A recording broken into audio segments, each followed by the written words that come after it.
Welcome back to ADHD-Friendly Weekly Gaming News. We've had loads more rumours about the Nintendo Switch 2 this week because apparently a Switch accessories manufacturer published new details about the console, and I don't think they were supposed to do that. As always, take this information with a pinch of salt as they will remain rumours until we hear it directly from Nintendo. So here's what we've heard. The Switch 2 will have backwards compatibility with Switch 1 cartridges, but the Switch 1 won't be able to play Switch 2 games. The screen is bigger with a resolution of 1080p, the dock will still have a USB-C port, and will support 4K image output. They've improved the kickstand for a better viewing angle, and the Bluetooth chip will support existing Joy-Con and Pro controllers. However, the console will apparently have new Joy-Cons, which are larger with different buttons, and they magnetically attach to the console, which is new and interesting. In addition to this, Business Korea have reported that the console is being built primarily with Samsung components. Apparently, Samsung beat out multiple companies based in China to be the official display provider. We have no idea when we'll get any formal announcements, but news outlets are hoping for a reveal this summer with the device launching in Q1 next year. If you are hoping to attend Blizzcon this year, you'll be very sad to hear that it's been cancelled. In their statement, they also reassured fans that they'll be bringing it back in future years.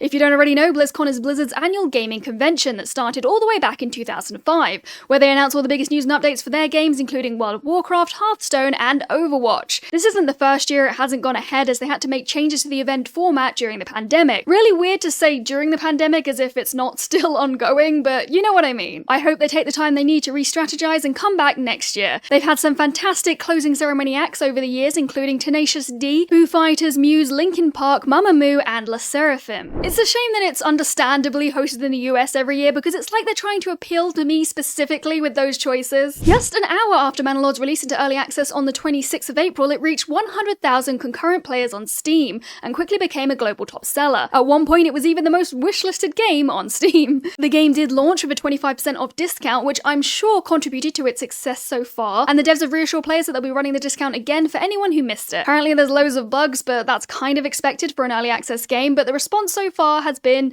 very positive overall. I should also probably explain a little bit about the game. So Manor Lords is a strategy game where you can build your own city, fight in tactical battles, and exist as a medieval lord expanding your lands. And it's also on Game Pass if you wanted to check it out for yourself. Xbox have announced an ID at Xbox showcase for this Monday, April 29th at 6 PM BST. They are once again partnering with IGN to talk about indie games such as Vampire Survivors, 33 Immortals, and Dungeons of Hinterberg. And just in case you don't want to watch it on your own, I will be co-streaming it here on my channel. I'm not saying that there will be Silksong news, but it is possible. It's unlikely, but it's possible. As a reminder, the last ID at Xbox showcase took place in July, and they had two world premieres, Karateka and Monolith Requiem of the Ancients. And speaking of Xbox, Microsoft have shared their Q3 quarterly earnings, which everyone seems to have an opinion about. The most important takeaways are that Xbox gaming revenue is up 51%, with 55% of that coming from the Activision acquisition. Activision acquisition, that's really satisfying to say. And Xbox hardware is down 31%. There's still lots of Activision titles yet to hit Game Pass, and overall it does seem that Activision was a good pickup for Xbox, so I'm curious to see how long it takes for them to fully make use of those new IPs. Void Interactive, the development studio behind Ready or Not, have confirmed that they had 4 terabytes worth of data stolen in March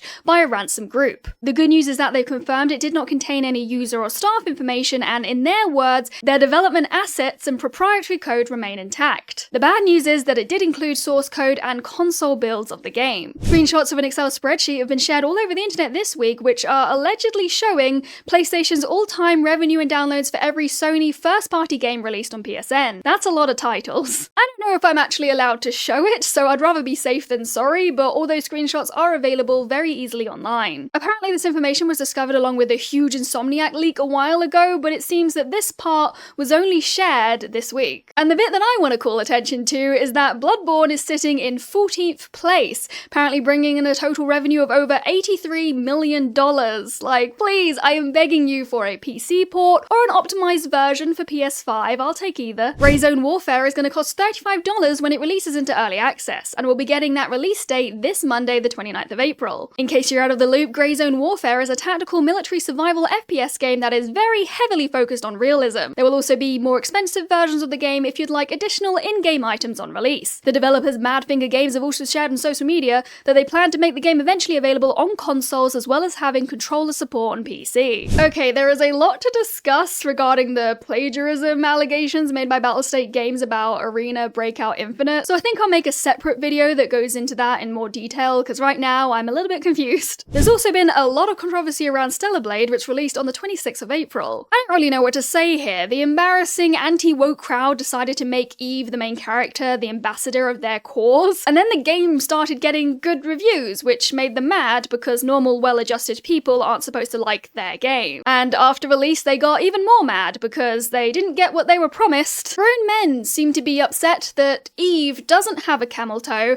and some of her outfits are like 1% less revealing. However, if you manage to pick up a physical copy of the game, it supposedly still includes the expected outfits if you are that desperate for them, but it doesn't sound like you want a video game so much as you want pornography. And I have some great news for you because it's literally available all over the internet. For the gamers out there who care about video games, I'm excited to give it a try myself. Eve looks great, combat looks fun, I just need to redeem my key and find some free time. A number of Fallout games have seen a significant increase in active players since the Fallout TV show aired. Recently, Fallout 76 peaked with over 1 million active players in a single day, and I contributed to that myself. And Bethesda have also shared that they've seen numbers of 5 million across all titles. See what a good TV show adaptation can do for a game? Todd Howard had already shared ages ago that we can expect Fallout 5 after Elder Scrolls 6, but made no indication about a timeline other than us knowing that The Elder Scrolls 6 is still years from completion. Fans are hopeful that Bethesda might outsource the game to another company to speed up development, and honestly, it would be silly not to do that given the current hype from fans old and new. It's not all good news though. Apparently the free Fallout 4 Next Gen update has had all sorts of issues, especially for those running modded versions. At least the new fans are diving in with a genuine Bethesda launch experience. We got some early details about Assassin's Creed Codename Hexe, which is the game coming out in 2026. Apparently the game is going to feature a female protagonist with magic powers called Elsa, who's being hunted by 16th century German soldiers. She can also possess a cat, apparently. The game is going to have a linear experience with some open world design and a fear system, whatever that means. Now, correct me if I'm wrong, but this doesn't sound very Assassin's Creed to me. I know they've been taking liberties a bit recently, but I have no skin in the game. If you're an Assassin's Creed fan, tell me what you think. I want to hear your opinion. It sounds more like Dishonored to me. Okay, it's time for Quickfire News. My game of the year has released and it's called Rusty's Retirement. It's on my screen right now. I love it. A number of Rainbow Six Siege content creators have been flown out to the Montreal Ubisoft offices and we are yet to know what for. Stalker 2 Heart of Chernobyl got a new trailer this week. Rumours have been circulating saying that Ubisoft is done with Watch Dogs as the publisher has cancelled multiple projects. Remedy Entertainment has been making some internal management changes as they start thinking about expanding the Alan Wake and Control franchises. A voice actor from Gears of War 4 and 5 has pretty much confirmed that we'll get new information from the Gears team in Xbox's June showcase. Microsoft have apparently closed the French Bethesda office, which was a small regional office focused on publishing and marketing. If you didn't make it into the Hades 2 technical test, don't worry, it's winding down on the 29th of April before the game enters early access. Monster Hunter Now, the mobile game, has hit 15 million downloads. Congratulations! I love the game myself. I was out playing today. And finally, popular gaming news TikToker Cadaea hit 600,000 followers on TikTok. That's me. That's me if you didn't know. And because we're nearly at the end of the month, why not go over the biggest and best May gaming releases? Starting with MotoGP 24 coming on the 2nd of May, Endless Ocean Luminous hitting the Switch also on the 2nd of May, Prison Architect 2 on May 7th, Little Kitty Big City is releasing on the 9th of May, The Rogue Prince of Persia is coming to early access on PC on the 14th, Ghost of Tsushima, the director's cut, is coming to PC on May 16th, Lorelei and the Laser Eyes is coming to Switch and Steam also on May 16th, Senua's Saga Hellblade 2 is releasing on May 21st. World of Goo 2 will be releasing on May 23rd. Paper Mario The Thousand Year Door, the remake, that's going to be launching on the 23rd of May also. F1 24 is releasing on the 28th of May. Nine Souls, the popular Metroidvania, is going to be launching on the 29th of May. And Nightmare Kart, previously known as Bloodborne Kart until they had to change it because of a Sony DMCA, and you didn't hear that from me, is releasing on the 31st of May. Okay, and that's everything I wanted to cover this week apart from the big elephant in the room. I did indeed get a haircut. No, I didn't ask for Lucy from Fallout, but it seems to look that way. I'll style it differently next time. Anyway, thank you for watching. I'll see you in the next one.